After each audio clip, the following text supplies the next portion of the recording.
Movies are a global medium now more than ever before, so let's go country by country and talk about some of the best from around the world. Whoever you are, I hope you're happy and healthy. I'm Josh. Today is March 28th, and I'm not sure if you can hear it in my voice, but I'm starting to get sick here. So hopefully I won't ramble too long in this video, but I just thought it would be fun to go through some of the countries that I've seen films from and just pick out my favorite from each one. This is by no means a definitive pick for the best movie ever from a given country. It's just my favorite, my opinion based on the ones that I've seen, which may not be many in some cases, and I'll give you guys a count on that whenever I can. My threshold for this video is having seen more than 3 movies from a given country, so unfortunately I can't tell you to go watch Stalker from Russia, or City of God from Brazil, or Black Girl from Senegal because they're incredible works of art. I just can't. Alright, now that we've snuck that in, let's start off this list of my favorite movie from 6 countries. First up, we have obviously the US. This is the vast majority of movies I've ever seen. I don't have an exact number, but gauging from Letterboxd, maybe like 800 plus. It's hard to say. Also with Hollywood like expanding and getting its claws in these projects from all around the world, it's really hard to say what counts as like a pure American movie or really, for that matter, a pure British movie. So for the US and the UK, I don't have exact numbers. But at the moment, my favorite movie to come out of Hollywood is probably Christopher Nolan's sci-fi masterpiece about the human race's search for a new planet to call home, Interstellar. This is the first movie I can remember crying over. I saw it when I was like 14. It really impacted me deeply, and it was my favorite movie from probably ages like 15 to 20. So for most of my teenage years, this was my #1 favorite movie. The acting is incredible. It might have the greatest score I've ever heard. The visuals are fantastic. The science, I think, by like sci-fi standards, I think it's pretty well founded. And Interstellar's okay with being a little corny, like with the tagline, "Love is the only thing that transcends time and space," because it knows it has the pure like power to back that up. There's a reason we hear Cornfield Chase from the Interstellar soundtrack on like every other sad or motivational TikTok and Instagram reel edit. This music speaks to us and it sparks our wonder like nothing else. Just a movie that's aged incredibly well. The best Matthew McConaughey performance I've seen, that docking scene, and the score track from that scene, No Time for Caution, give me goosebumps to this day. And I think it's just a collaboration between all of these creative talents that really got the best out of everyone. Alright, moving on to the UK. I don't have an exact number of movies for this one either that I've seen. It's just hard to differentiate between Hollywood movies that filmed in Britain and had British talent versus like British movies. It's just a line I didn't know where to draw. So it was tough to pick one. A lot of the old Hitchcock and Kubrick films I had to rule out for like various reasons. Like, is it Hollywood? Have I seen it? Is it quite good enough? I really thought about Danny Boyle's Trainspotting for this pick. And if this was a more like serious ranking, I probably would have picked it, but I hadn't seen it in a while and I just didn't feel like I could really speak on it in detail. So I decided to go with a super British film that also happens to be a masterpiece. It's Edgar Wright's Shaun of the Dead. Is this the greatest film in the history of the UK? Probably not, no. But it's just genuinely really well crafted on every level, and it's so much fun to watch. This movie is set in London, and it's about a global zombie apocalypse and the attempts of a couple regular guys to escape it. You may have seen that one very famous video by Every Frame a Painting about Edgar Wright's ability to do this physical comedy in his films, but if you haven't, just watch Shaun of the Dead and you'll understand. It's bleak, it's sarcastic, but there's a heart down there, and it's also hilarious. It's an hour and 39 minutes long, it's super tight, and Simon Pegg and Nick Frost are just like a pair for the ages. They're so good together. If you haven't seen this movie, do yourself a favor and just dive right in. It might look dumb at first, and sometimes it is, usually on purpose, but by the end, you'll realize, I think, that it is something special. Okay, next up on the list is Japan, a country with obviously a super rich history of movies. I've seen 57 movies from Japan according to my Letterboxd, but that does include every Dragon Ball movie and a couple of the Pokemon movies, so the number might be a little inflated. But I was really excited for this section because that means I get to talk about my favorite movie of all time, Hayao Miyazaki's Princess Mononoke. From 1997, this is a movie set in a land of spirits and giant animals about a prince who gets cursed by a demon boar god, has to leave his home in exile to find the cure, and finds himself in the middle of this epic biblical scale conflict between mankind and nature. It might seem ironic because I'm about to talk about it for multiple minutes, but sometimes words fail me when I think about this movie.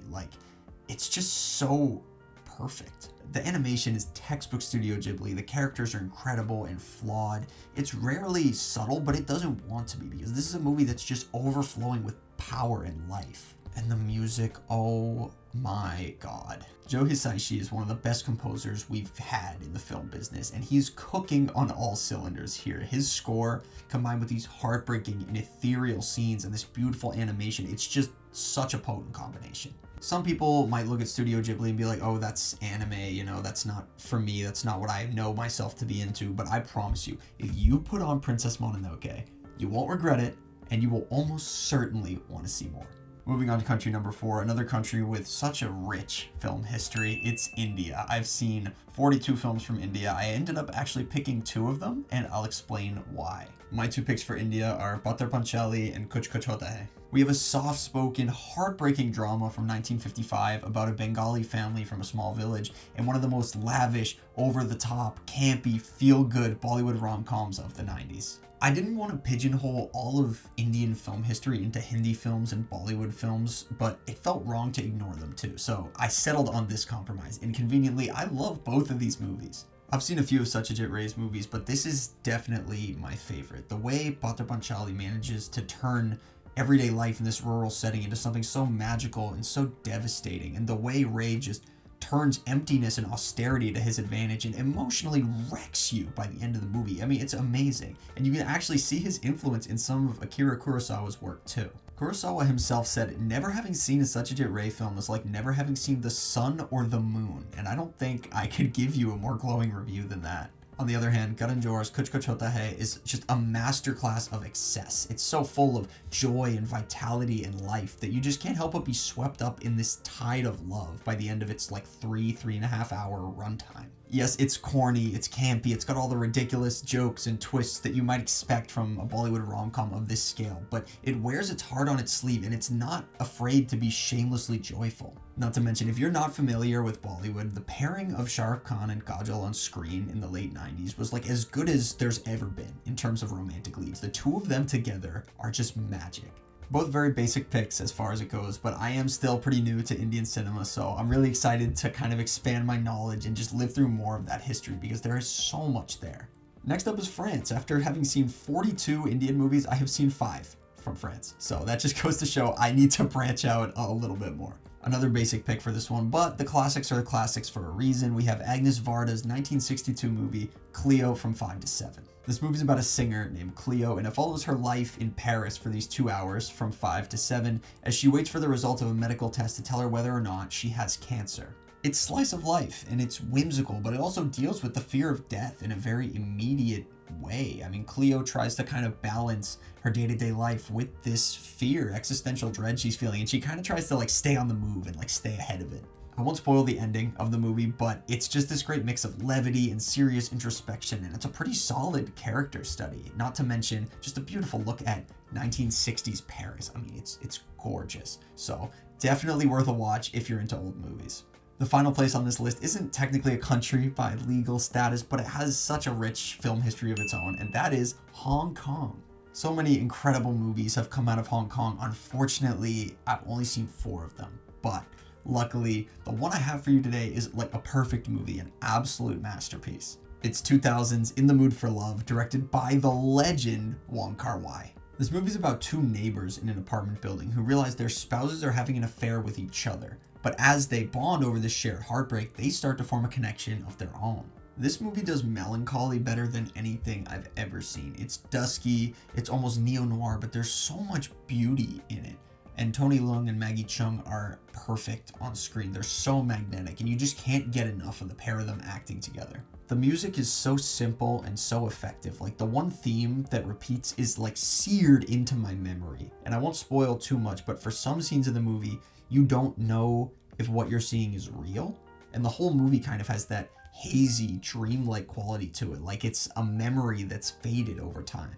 It's not like an action-packed watch, but if you've ever been into slow burn, In the Mood for Love perfected it. And that's it. Those are the 6 places I decided to talk about in this video. Places like Germany, Italy, South Korea were so close to being on this list, so close, but I had to draw the line of like my own ignorance somewhere, you know what I mean? So hopefully I'll be able to do a follow-up in the future once I've done kind of a deeper dive into like those 3 countries and some others. I hope you guys are staying healthier than me right now, eating and sleeping well. I say it every video, but just like take care of yourself, man. I mean, you deserve it. I love y'all. Thanks so much for watching, and I will see you next week.